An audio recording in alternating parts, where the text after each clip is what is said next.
Hi friends, मेरा नाम है विकास करे और मैं आप सभी का मेरे इस यूट्यूब चैनल मैथमेटिकल जर्नी पर एक बार फिर से बहुत बहुत स्वागत करता हूं। दोस्तों, कक्षा 10वीं में हमारा जो चैप्टर चल रहा है, चैप्टर नंबर 3, उसके एक्सरसाइज 3.4 पर थे हम और उसका क्वेश्चन नंबर फर्स्ट हमने ये सॉल्व कर लिया था। इस वीडियो में हम क्वेश्चन नंबर सेकंड के पूरे क्वेश्चन को सॉल्व करेंगे। आई होप दोस्तों आपको समझ में आ रहा होगा। इसके पहले वाले वीडियो अगर आपने देखे होंगे तो यहाँ पर हम इन क्वेश्चन को एलिमिनेशन मेथड से सॉल्व करेंगे, विलोपन विधि से सॉल्व करेंगे। हिंदी इंग्लिश दोनों में मैं कंप्लीट करूँगा। हिंदी में बोल दूंगा या इंग्लिश में बोल दूंगा, एक किसी में और एक किसी में मैं लिख कर दे दूंगा। तो आप इसको बहुत अच्छे से कवर कीजिएगा। यहाँ से हम स्टार्ट करेंगे। चैप्टर 3 हमारा pair of linear equation in two variable, दो चर वाले रैखिक समीकरण के हल। तो क्वेश्चन नंबर सेकंड का क्वेश्चन नंबर फर्स्ट देखते हैं। क्वेश्चन नंबर फर्स्ट दिया हुआ है, अच्छा इनमें इक्वेशन बनानी है हमको। तो इक्वेशन बनाने के लिए मैंने कंडीशन बताई है कि आधे क्वेश्चन से हम एक इक्वेशन बनाएंगे और बाद के आधे क्वेश्चन से दूसरी इक्वेशन बनाएंगे।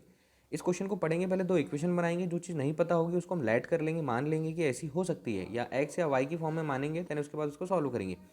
देखिए, आधा क्वेश्चन हमको एक इक्वेशन देगा और आधा क्वेश्चन दूसरी इक्वेशन देगा। दोनों इक्वेशन को हमको किसी भी मेथड से सॉल्व करना है। बट इन क्वेश्चंस में, इस 3.4 वाली एक्सरसाइज में हम एलिमिनेशन मेथड सॉल्व करेंगे, विलोपन विधि से ही क्वेश्चन को सॉल्व करेंगे, कोई दूसरी मेथड नहीं लगाएंगे।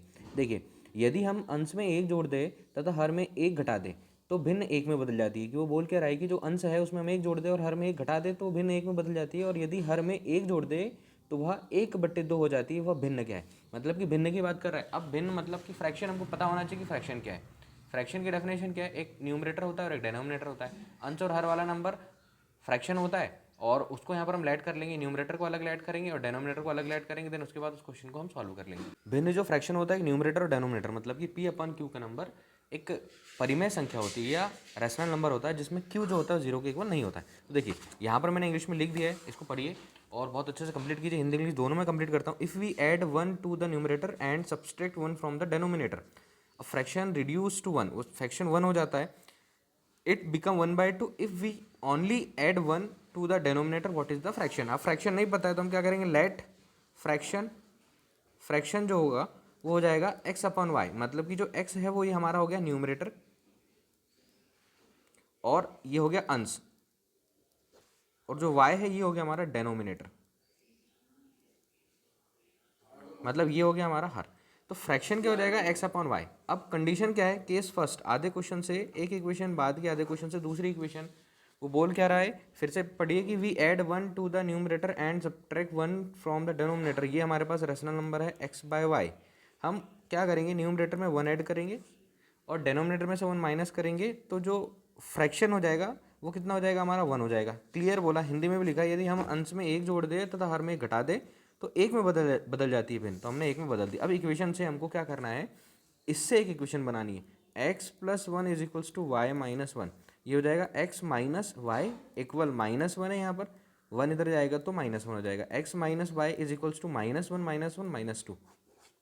इक्वेशन नंबर फर्स्ट, एक इक्वेशन कंप्लीट हो गई, दूसरी इक्वेशन कंप्लीट करनी है। आधा क्वेश्चन और पढ़ेंगे। It become 1/2 if we only add 1 to the denominator. उसके जो डेनोमिनेटर है, न्यूमरेटर और डेनोमिनेटर की बात हुई, तो सिर्फ वो डेनोमिनेटर में हर में एक जोड़ने की बात बोल रहा है कि सिर्फ इसमें एक जोड़ दीजिए हर में। तो इस केस में क्या हो जाएगा, वो 1/2 हो जाएगा।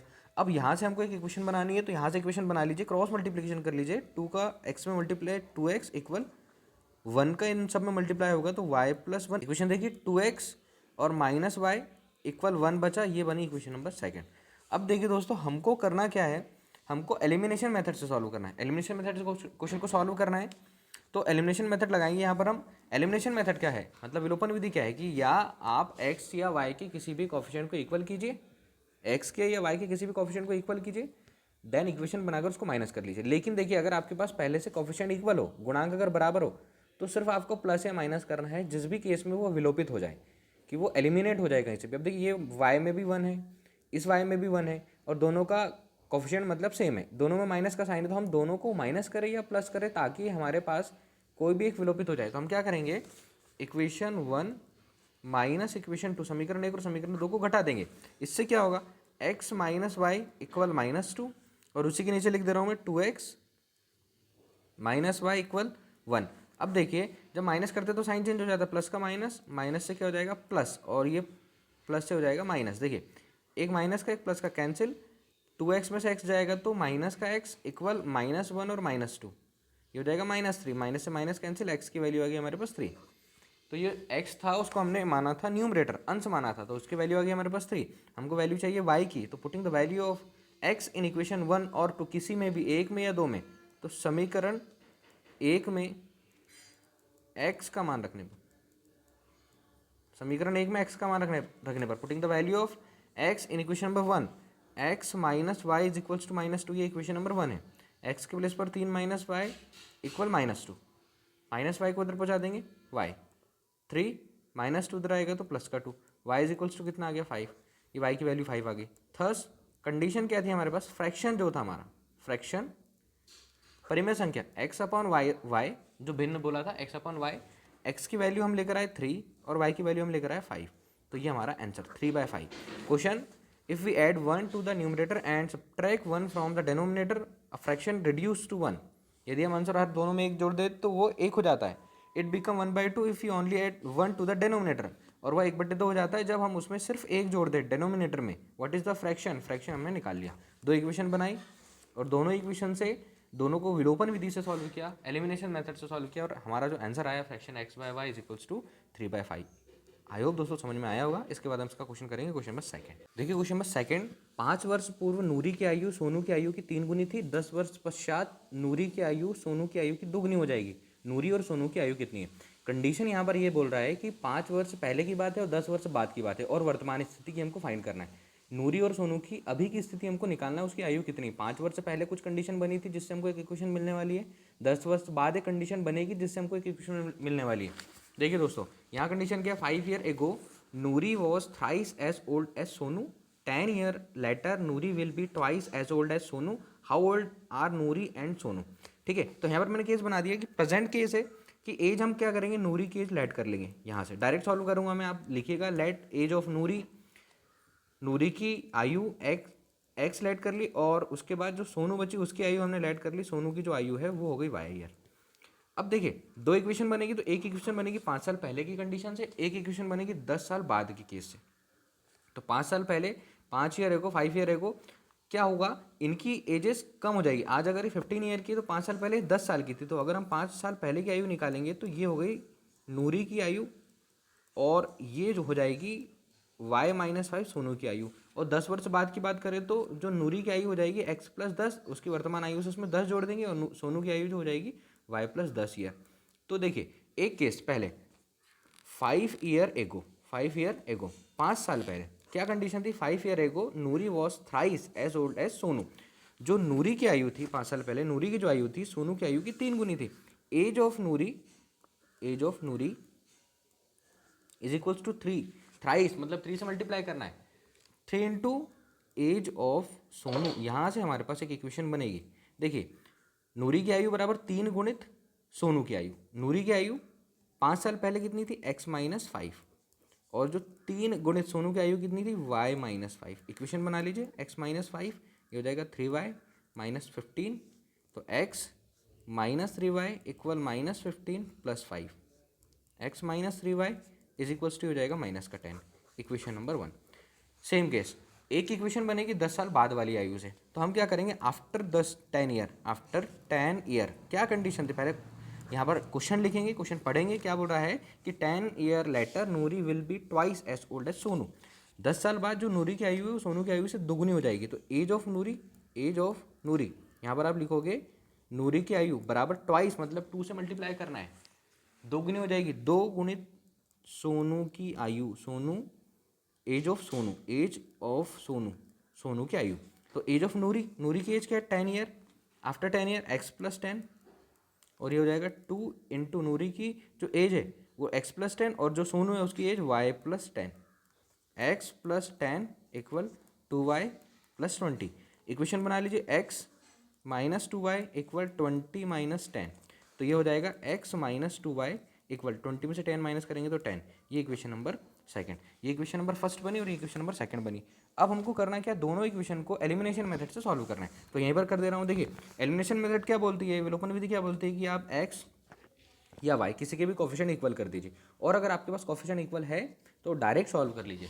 मतलब कि आपके पास अगर गुणांक बराबर है तो डायरेक्ट सॉल्व कर लीजिए। यहाँ पर गुणांक बराबर है हमारे पास, इक्वेशन 1 - इक्वेशन 2, समीकरण 1 और समीकरण 2 को हम क्या कर देंगे, घटा देंगे। x - 3y इक्वल माइनस का 10 और ये हो जाएगा x माइनस 2y इक्वल 10।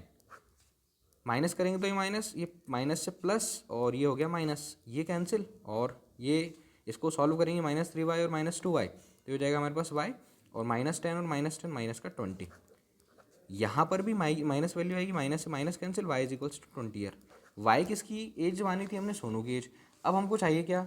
नूरी की एज चाहिए। तो हम इक्वेशन 1 इक्वेशन 2 किसी में भी वैल्यू पुट कर देंगे। तो यहाँ पर आप लिखोगे putting the value of y in equation number 1, समीकरण 1 में y का मान रखने पर। तो हमारे पास अभी x का मान आ जाएगा, ये हो जाएगा x minus 3 y equation -10 x minus 3 into y की वैल्यू 20 इक्वल -10 x, ये हो जाएगा हमारे पास -60 इज इक्वल्स टू माइनस का 10 और x इक्वल -10 -60 इधर जाएगा तो प्लस का 60, x इज इक्वल्स टू यहाँ पर देखिए वैल्यू आ गई 50।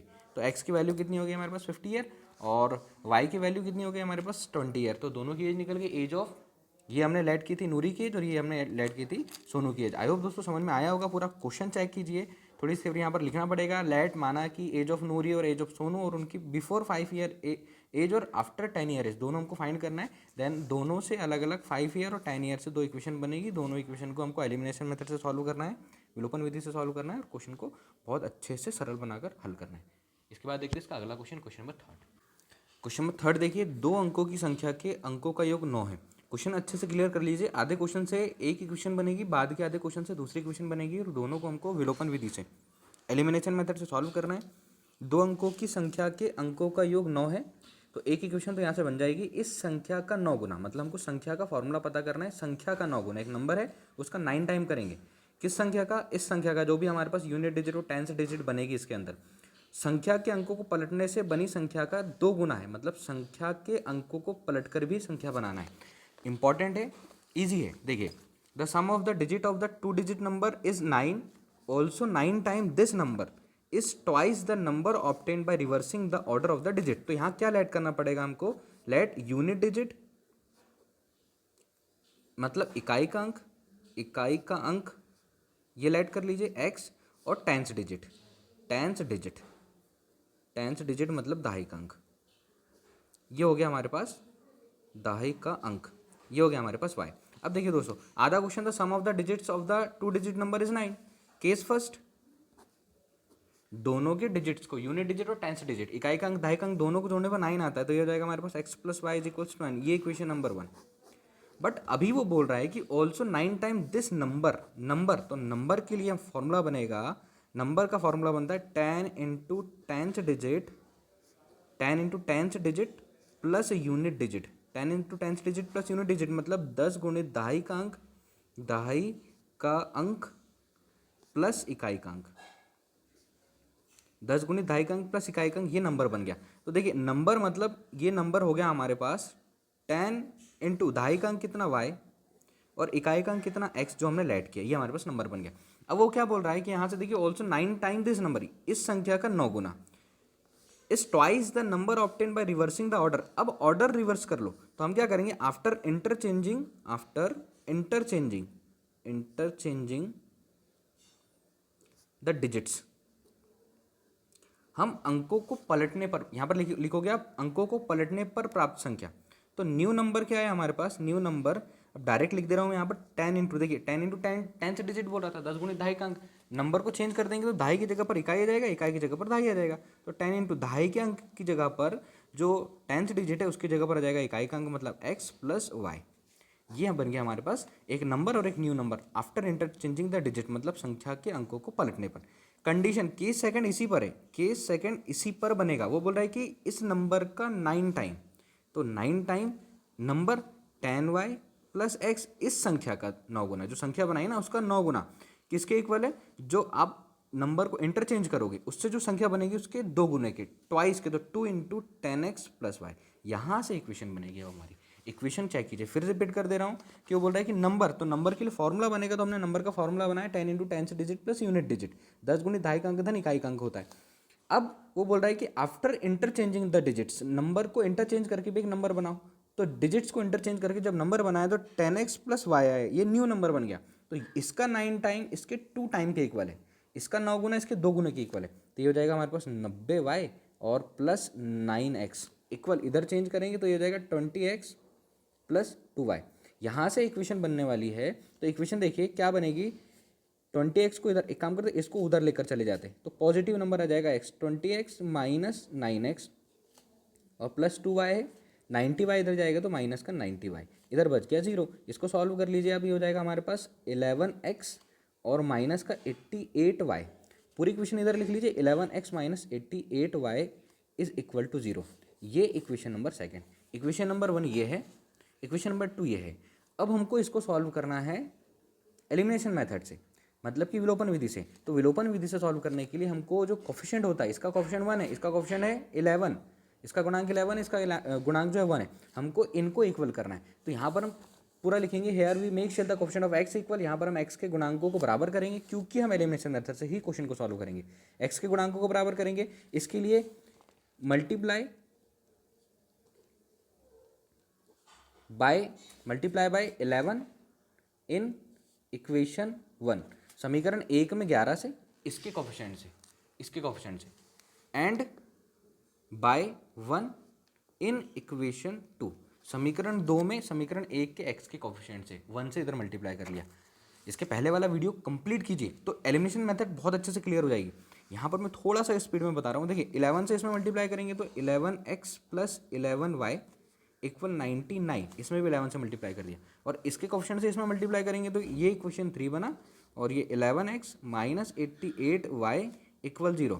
अब देखिए इक्वेशन नंबर 4 बन गया, इक्वेशन नंबर 4 बन गया। अब हमको इक्वेशन 3 माइनस इक्वेशन 4, समीकरण 3 और समीकरण 4 को घटाना है। तो ये हो गया 11x plus 11y equal 99 minus 11x minus 88y is equals to 0। Plus से माइनस, माइनस से प्लस और प्लस से माइनस, या फिर कुछ भी कर देंगे तो भी चलेगा, ये कैंसिल।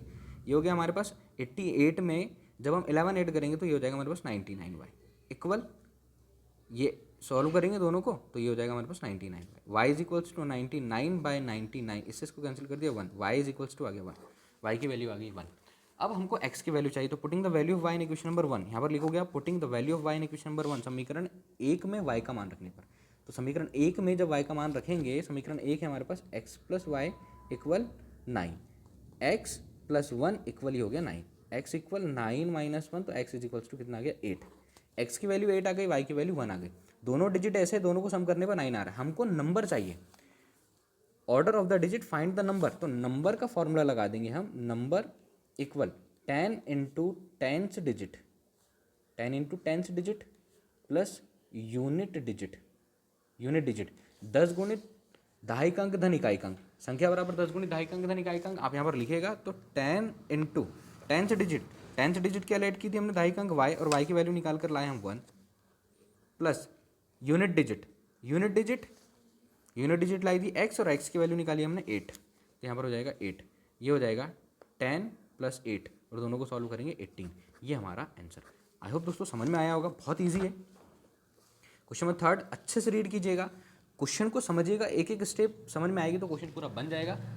क्लियर कीजिए इसको बहुत अच्छे से। इसके बाद हम करते हैं क्वेश्चन नंबर 4। क्वेश्चन नंबर 4 देखिए दोस्तों, मीना 2000 रुपये निकालने के लिए बैंक गई।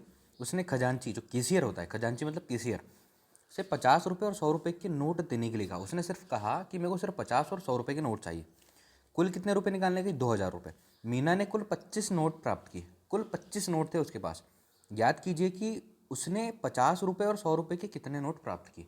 50 रुपये के नोट और 100 रुपये के नोट कितने प्राप्त किए? क्वेश्चन को अच्छे से रिपीट कीजिए। 2000 रुपये निकालने गई थी, उसने बोला कि 50 और 100 रुपये के नोट चाहिए मुझे।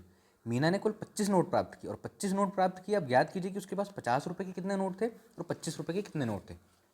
इंग्लिश में मैंने लिख दिया है, Meena went to bank to withdrawal ₹2000। She asked the cashier, उसने कैशियर से बोला to give her 50 and 100 rupees note. सिर्फ 50 और 100 रुपये के नोट चाहिए। Meena got 25 note. In all how many notes of 50 rupees and 100 rupees. तो यहाँ लेट क्या करेंगे हम? लेट माना कि number of 50 rupees note is equals to x. 50 रुपये के नोटों की संख्या, यहाँ लिखोगे आप 50 रुपये की नोटों की संख्या, और नंबर ऑफ 100 रुपीज़ नोट, 100 रुपये के नोटों की संख्या, यहाँ पर 100 रुपये के नोटों की संख्या ये हो जाएगी y। ₹50 की नोटों की संख्या और ₹100 की नोटों की संख्या हमने ऐड कर ली। अब कंडीशन देखिए, बाद का आधा क्वेश्चन पढ़ लीजिए फटाफट एक equation. Meena got 25 note, total कितने नोट मिले उसको? 25 नोट मिले। मतलब कि अगर हम ये वाला x और ये वाला y दोनों को सम कर दे जो निकले हैं तो कितना आ जाएगा हमारे पास? 25 नोट मिले। केस फर्स्ट, केस फर्स्ट, ₹50 के ₹100 के नोट कितने? 25। तो ये हो जाएगा x plus y is equals to 25, equation number 1। X plus y is equals to 25 is equals to 25, equation number 1। देखिए, और वो देखो वो क्या बोल रहा है कि उसको सिर्फ ₹2000 चाहिए थे। ₹50 के नोट x है, तो अगर हम 50 में x का मल्टीप्लाई करें तो जितने भी नोट मिलेंगे उतने पैसे बन जाएंगे। Plus case second, case second, let suppose कि ₹50 के उसको 5 नोट मिले, तो हम उसमें किसका मल्टीप्लाई कर देंगे? 50 का 5 में, तो कुछ रुपए आ जाएंगे। और ₹100 के जितने नोट मिले उसमें नोटों के नंबर और ₹100 का मल्टीप्लाई कर देंगे और दोनों को सम करेंगे तो भी उसके पास कितना पैसा आएगा? ₹2000 आएगा।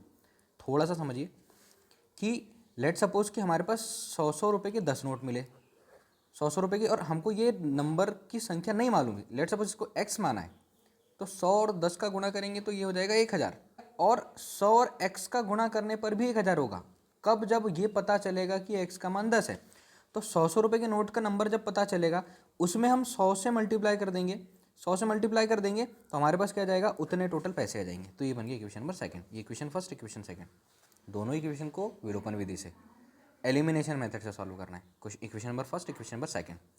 आई होप दोस्तों समझ में आई होगी इक्वेशन कैसे बनी।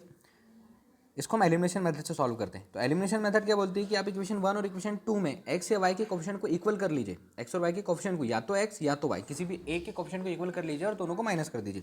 देखिए यहाँ पर लिखिएगा here we shall make the coefficient of x equal. यहाँ पर हम x के गुणांकों को बराबर करेंगे। फॉर दिस इसके लिए इक्वेशन 1 मल्टीप्लाई, इक्वेशन 1 में किससे मल्टीप्लाई करेंगे? इससे, 50 से, सब में 50, एंड इक्वेशन 2 में ये वाले इक्वेशन 2 में इक्वेशन 1 के x के कोफिशिएंट मतलब किससे मल्टीप्लाई करेंगे? 1 से। तो देखिए इसको हम आगे सॉल्व करते हैं। कंडीशन क्या है कि इक्वेशन 1 में 50 से मल्टीप्लाई करना है, तो ये जाएगा हमारे पास 50x plus y is equals to 50 into 25। Equation 1 में मल्टीप्लाई करना था 50 से, इक्वेशन 2 में 1 से मल्टीप्लाई करना है। तो इक्वेशन 2 क्या है हमारे पास? 50x plus 100y is equals to 2000।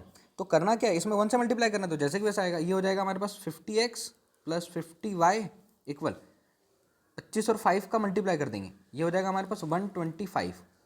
ये इक्वेशन नंबर 3, ये इक्वेशन नंबर 4। देखिए ये सेम हो गया। इक्वेशन 3 माइनस इक्वेशन 4, समीकरण 3 और समीकरण 4 को यहाँ पर हम घटा देंगे। तो इक्वेशन 3 इक्वेशन 4 को माइनस करेंगे। देखिए 50x प्लस 50y इक्वल 1250 और 50x plus 100y equal 2000। Plus से माइनस, प्लस से माइनस और प्लस से माइनस ये कैंसिल। 50y और 100y को सॉल्व करेंगे। माइनस का 50y इक्वल 2000 में से 1250 माइनस कर देंगे। 2000 में से 1250 माइनस कर देंगे। 0, 10 में से 5, 5, 9 में से 2, 7, और यहाँ कुछ नहीं, कितना? 750। वो भी काहे का? माइनस का। वैल्यू चाहिए y की, माइनस 750 माइनस 50, 0 से 0, माइनस से माइनस, इसको कैंसिल किया 15 time. y is equals to कितना आ गया? 15। y की वैल्यू 59। y क्या था?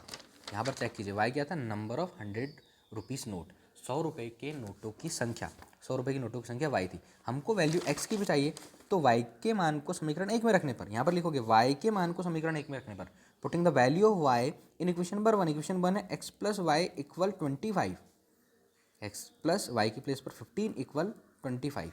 तो x is equals to 25 minus 15, और x इक्वल आ गया हमारे पास 10।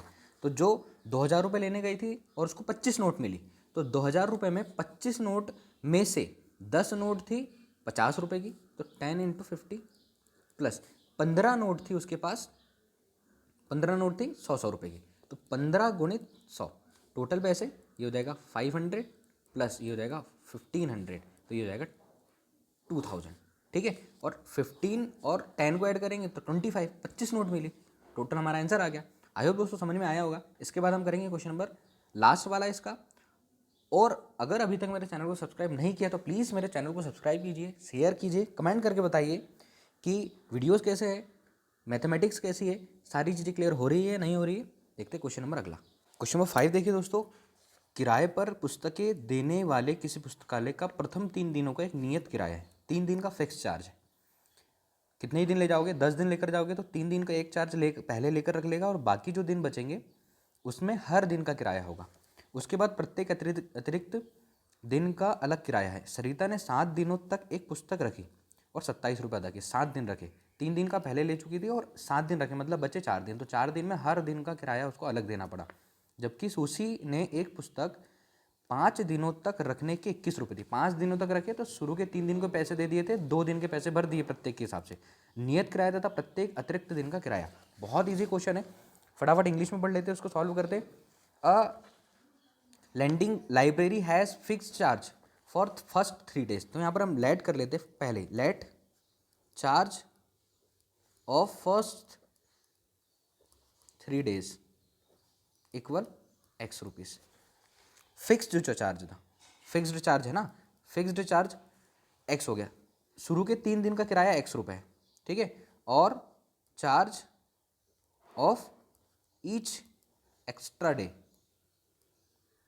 Equal y. प्रत्येक दिनों का, बाद के प्रत्येक दिनों का अतिरिक्त किराया वाई रुपये मान लिया। फिर से देखिए, आधा क्वेश्चन पढ़ा हमने। A lending library has a fixed charge for the first 3 days and an additional charge for each day. Thereafter, Sarita paid ₹27 for a book kept for 7 days. 7 दिन रखी. While Susie paid ₹21 for the book she kept for 5 days. Find the fixed charge and the charge for each extra day. Clear. Case first देखिए, case first क्या बनेगा, 3 दिन का charge तो fix है, मतलब 3 दिन का ये हो गया एक्स प्लस ये जो पहली क्वेश्चन बनेगी ना, ये जो सरिता है इसने लेकर गई 7 डेज के लिए, 7 दिन के लिए लेकर गई और उसने कितना पैसा दिया, टोटल उसने 27 रुपीज़ दिया। क्लियर। अब 3 दिन का चार्ज तो एक्स रुपये दे दिया, बचे 4 दिन, तो हर दिन का वाई, 4 दिन का 4 वाई, इक्वेशन नंबर 1। बहुत ईजी है दोस्तों, यहाँ पर आप कंप्लीट कीजिएगा। यहाँ पर देखिए 3 दिन पहले दे चुकी थी और 4 दिन का हर दिन का पैसा लगा। केस सेकेंड, सुशी की बात करते हैं। 5 दिन लेकर गई, सी केप्ट फॉर 5 days, 5 दिन। तो शुरू के 3 दिन तो पहले फिक्स किराया था, वो ले चुके थे, वो एक्स प्लस बचे 2 दिन, तो 2 दिन का अलग अलग किराया दिया, हर दिन का अलग। तो जो एक्स्ट्रा चार्ज है वो 1 दिन का वाई है, 2 दिन का 2 Y, 2 Y equal total 21 rupees दिए। Equation number second. 2 इक्वेशन बन गए, इक्वेशन 1 और इक्वेशन सेकंड से हमको एक्स और वाई की वैल्यू लेकर आना है। तो क्या करेंगे, इक्वेशन 1 माइनस इक्वेशन सेकंड, क्योंकि एक्स के कोफिशिएंट सेम है। तो x plus 4y equal 27, x plus 2y is equals to 21। Minus करना है तो प्लस से माइनस और प्लस से माइनस से कैंसिल, 4 माइनस 2y गया, 2y इक्वल 27 में से 21 को माइनस करेंगे तो यहाँ पर आ जाएगा हमारे पास 6, y इज इक्वल्स टू 6/2, इसको कैंसिल किया 3, y इक्वल 3। y क्या लेट किया था, चेक करो, y क्या लेट किया था, 2y equal 6, y is equals to 6/3 और y is equals to 3। y क्या लेट किया था, एक्स्ट्रा डे का किराया, हर दिन का 3 रुपये। फिक्स 3 दिन का कितना, जो 3 दिन शुरू का देना था, फिक्स्ड जो चार्ज था, जो नियत किराया था वो कितना था। तो putting the value of y in equation number 1, यहाँ पर लिखिएगा putting the value of y in equation number 1। समीकरण 1 में वाई का मान रखने पर x plus 4y equal 27, x plus 4 into y की वैल्यू 3 इक्वल 27, x इक्वल 27, 4 3 जा 12 करके इधर ट्रांसफर कर देंगे और x इज इक्वल्स टू ये जाएगा 15। क्लियर कीजिए, x की वैल्यू 15, जो नियत किराया था 3 दिन का 15 रुपये और हर दिन का 3 रुपये, इस हिसाब से उनने किराया लिया, एक से 27 और एक से लिया 21। आई होप दोस्तों समझ में आया होगा। ये क्वेश्चन नंबर सेकंड का लास्ट क्वेश्चन था, 5th क्वेश्चन। इसके बाद हम अगली एक्सरसाइज सॉल्व करेंगे। इस वीडियो में इतना ही। अगर अभी तक चैनल को सब्सक्राइब नहीं किया तो प्लीज़ फिर से रिपीट कर रहा हूँ, चैनल को सब्सक्राइब कीजिए, शेयर कीजिए। कोई डाउट हो तो कमेंट करके बताइए, ताकि वीडियो और बेहतर से बेहतर बनाऊँ और आप लोगों को कहीं ना कहीं से मदद मिले। Thank you friends.